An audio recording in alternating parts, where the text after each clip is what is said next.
Hoş geldiniz.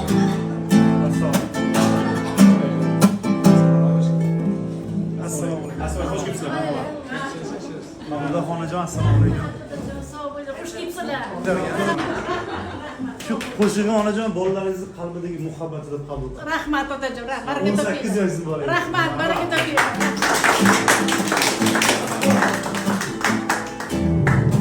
Rahmat.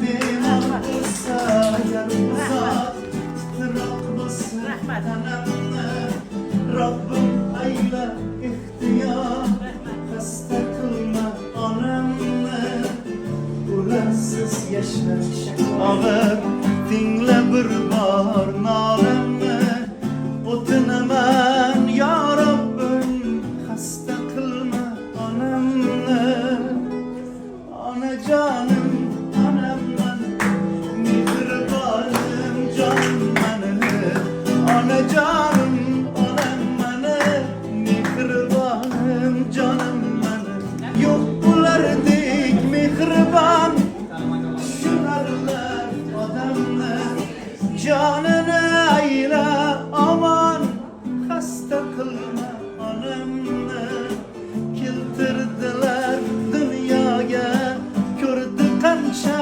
alamni chidadilar sinovga xasta qilma onamni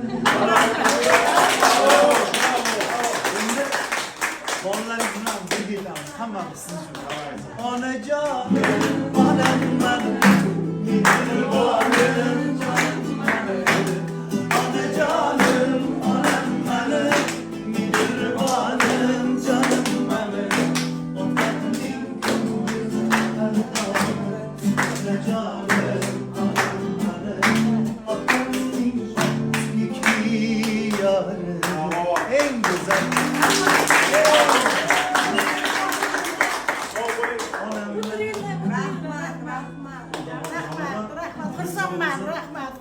onajon sizga yig'lash yarashmas ekan.